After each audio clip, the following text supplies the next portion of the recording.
সকাল থেকেই ভাবছিলাম যে লাইভে আজকে আসবো কিনা, বাট চারিদিক থেকে এত ফোন পাচ্ছি যে লাইভে আমার মনে হলো যে না আসাটা উচিত। কারণ অনেক ধরনের গুজবের ডালপালা ছড়াতে পারে, সেই কারণে চিন্তা করলাম যে লাইভটা করি। সবকিছুর উপরে একটা কথা বলে রাখি, সেটা হচ্ছে মাঝে মধ্যেই কথাটা বলি যে আপনি যদি খারাপ কিছু না করে থাকেন, মানুষের ক্ষতি না করে থাকেন,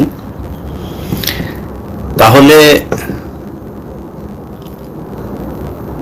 একটা জিনিস হবে, সেটা হচ্ছে আপনার সামনে মনে হবে যে আপনার বোধহয় কেউ নাই, আপনি বিশাল বড় এক চক্রের বিরুদ্ধে, বিশাল বড় এক বিপদ, হ্যাঁ, ওই বিপদ থেকে বাঁচানোর মতো পৃথিবীর সবচাইতে শক্তিশালী একজন আছেন যিনি আপনাকে বাঁচাবে। আপনাদেরকে আমার আজকে ব্যক্তিগত কিছু কথা বলবো। আমার এখানে যদি কেউ লাইভ করতে আসে, লাইভের মাঝখানে যদি দেখি যে আমাকে নিয়ে বেশি মানে প্রশংসামূলক কথা বলা শুরু করেছে, আমি এটাতে খুব আনইজি ফিল করি এবং আমি তাকে থামিয়ে দিই, আমি অন্য প্রসঙ্গে চলে যাই। যে কারণে নিজের সম্পর্কে কখনো বলি না। আমাকে নিয়ে অনেক চ্যানেল আছে, অনেক মানুষ আছে যারা কিনা বাজে কথা বলে, আমি তাদেরকে ক্যারি অন করতে দেই। এর কারণ কি জানেন? ধরেন আমি জানি যে যখন আপনি রাজনৈতিকভাবে আপনি কোনো একটা পক্ষে যাবেন, তখন কিন্তু আপনার একটা পক্ষ আপনার বিরুদ্ধে দাঁড়াবে। এটা খুবই স্বাভাবিক। আপনি যত ভালো মানুষই হন, যত ভালো কিছুই হোক, আপনার বিরুদ্ধে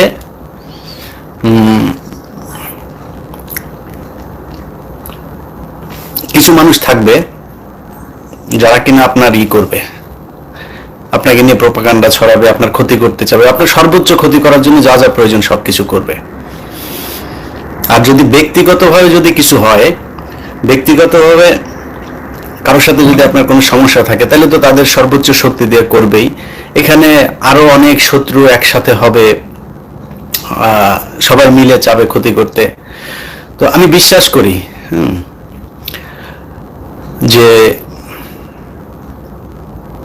কালকে যখন আমি আপনাদেরকে মানে গত 2 দিন 2টা ভিডিও দিয়েছিলাম, এবং সেই ভিডিওতে আপনাদেরকে বলেছিলাম যে এখানে অনেক কিছু ঘটছে।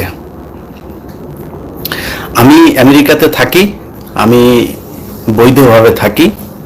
আমাকে যদি কোনো কারণে যে কেউ আপনার সত্য অভিযোগ করুক কিংবা মিথ্যা অভিযোগ করুক, যে অভিযোগই করুক, কোনো অভিযোগ যদি করে, পুলিশ ডাকতে পারে, পুলিশ ডাকলে যেতে হবে, এখানকার আইন মানতে হবে, যেভাবে যা যা প্রয়োজন বাই ল আপনাকে অবশ্যই চলতে হবে।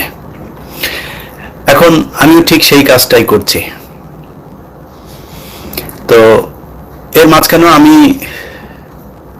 বেশ কয়েক ঘন্টা থানায় ছিলাম এবং আমাকে কোর্টেও যেতে হয়েছে জামিন নেওয়ার জন্য।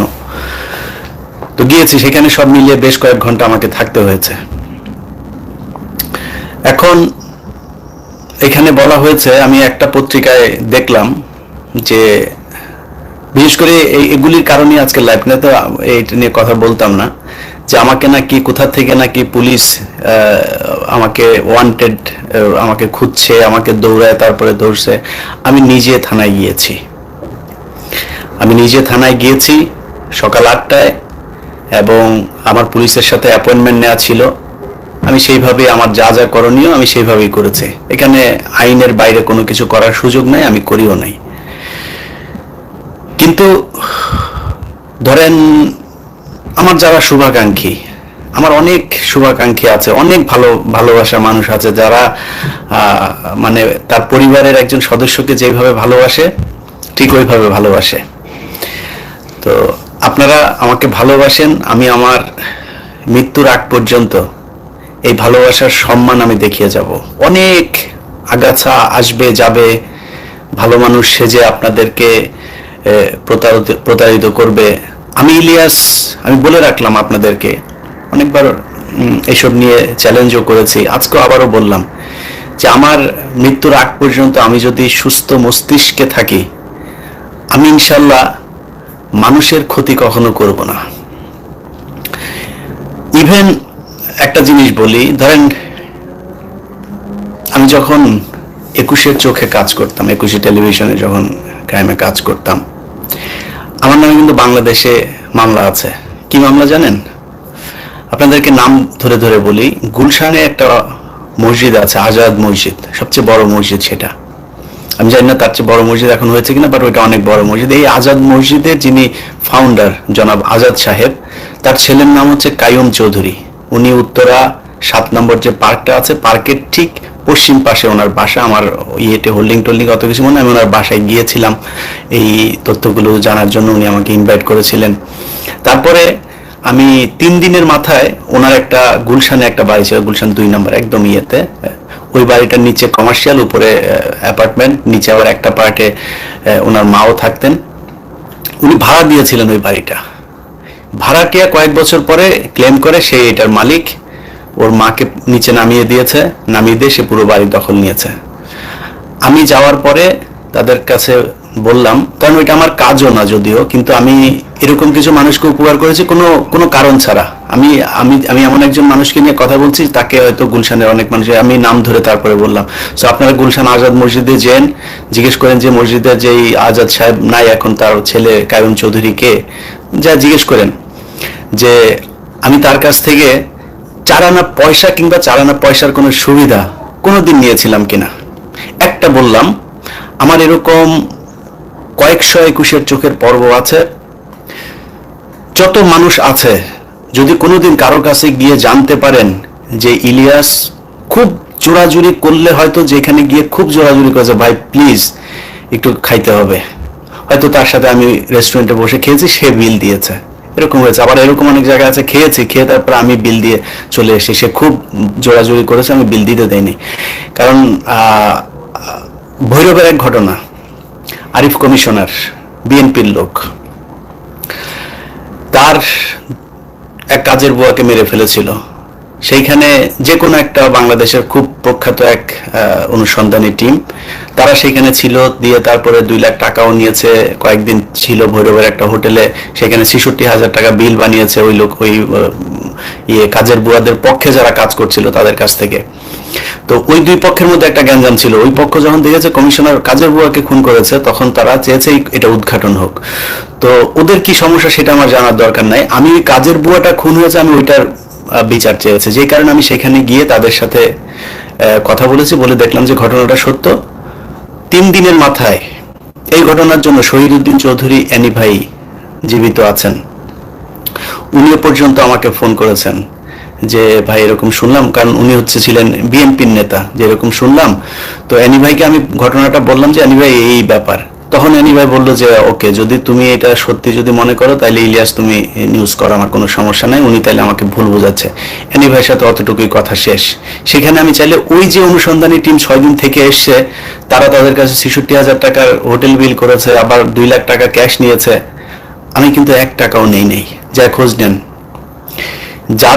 যাদের সাথে এইভাবে ইলিয়াস হোসেন বাংলাদেশে থেকে কাজ করে এসছে, এরকম শত শত প্রোগ্রাম আছে। কোন এক প্রোগ্রামে যায়, এই বাংলাদেশকে নিয়েই তো, তাই না, বাংলাদেশেই তো সেই মানুষগুলো, যান অ্যাড্রেস ঠিকানা সবকিছু দেয়া আছে, যান যা জিজ্ঞেস করেন যে ভাই ওই সাংবাদিক তো এসেছিল। এই যে নিউজ, কাজের বুয়াদের যে নিউজ, এই নিউজেও যারা অপর পক্ষ, তারাও স্ট্রং। তারা আমাকে বলেছে ভাই ওরা তো এভাবে ওদেরকে 2 লাখ টাকা দিয়েছে, তো আপনি ভাই, আপনাকে আমরা একটু খুশি করতে চাই। জিজ্ঞেস করেন যায়। 6 মাস সিলগালা করা ছিল, অনেকদিন জেলখানায় ছিল। আমি জানি না পরের ইতিহাস কি, সে আরিফ কমিশনার কি করে, সে কিন্তু বিএনপির লোক। আমাকে অনেক মানুষ মনে করে যে আমি বোধহয় বিএনপির লোক, আমি বিএনপির বেলায় বোধহয় আমি সত্য কথা বলবো না। আমি চাইলেই অ্যাভয়েড করতে পারতাম, কিন্তু আমার এই চ্যানেলে অসংখ্য বলেছি যে বাংলাদেশে বিএনপি এবং আওয়ামী লীগ যদি দুর্নীতির কথা বলেন, দুইটা সেম। অতএব এই 2 দলের ভেতরে দুর্নীতি নিয়ে আমার কোনো সমস্যা নেই, আমার সমস্যা ভারত। আমি অনেকবার বলেছি যে কালকে শেখ হাসিনা বলবে যে ভারতকে সে বয়কট করেছে, পরশুদিন আমি এখানে ঘোষণা দিয়ে জ্যাকসন হাইটে যে আওয়ামী লীগ, অনেকবার বলেছি। যদি মিথ্যা বলে থাকি, আজকে আবারও বললাম, করে দেখেন তারপরে কি করি। আমার এই চ্যানেলে এই নির্বাচনের সময় সাকিব আল হাসানের এক প্রোগ্রামে, আপনাদের মনে আছে যে বিশ্বজিৎ করলো আমাকে, বিশ্বজিৎ নয়, অভিজিৎ, উনি সামহাও একজনের মাধ্যমে, কার মাধ্যমে সেটা না বলছি, তার মাধ্যমে আমার সাথে যোগাযোগ করলো। কি, কয়েকজন হিন্দুকে, সেটা সাকিব আল হাসান ভুল করে হোক আর যেভাবেই হোক, তার কাছে জেনেছে যে আপনার এই গরুর মাংস দিয়ে হিন্দুদেরকে খাওয়ানো হয়েছে। তো উনি আমাকে ফোন করলো, ফোন করার পরে বলছে, ভাই আমরা এই নিউজটা একটু করতে চাই। তা আমি বললাম, ভাই আমি তো ধরেন আপনাদের হিন্দুদের বিরুদ্ধে কথা বলি, যেসব হিন্দুরা ভারতের সাথে অখণ্ড ভারত দেখতে চায়, এরকম হিন্দুদের বিরুদ্ধে কথা, আমার কাছে কেন আপনি ফোন করলেন?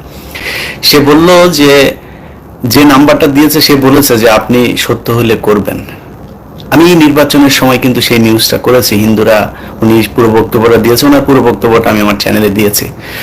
তো সত্যের জায়গায় আমি কে বিএনপি, কে আওয়ামী লীগ, কে হিন্দু, কে মুসলমান, আমি কোনোদিনই করি নাই।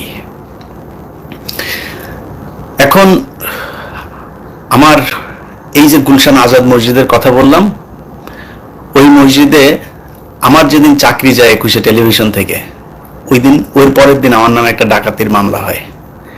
ওই আজাদ সাহেবের ছেলেকে সরিয়ে আবার সেই ভাড়াটিয়ারা ওই বাড়িটা দখল নেয়, যান খোঁজ নিয়ে দেখেন। আমি এখন জানি না কি খবর, 2016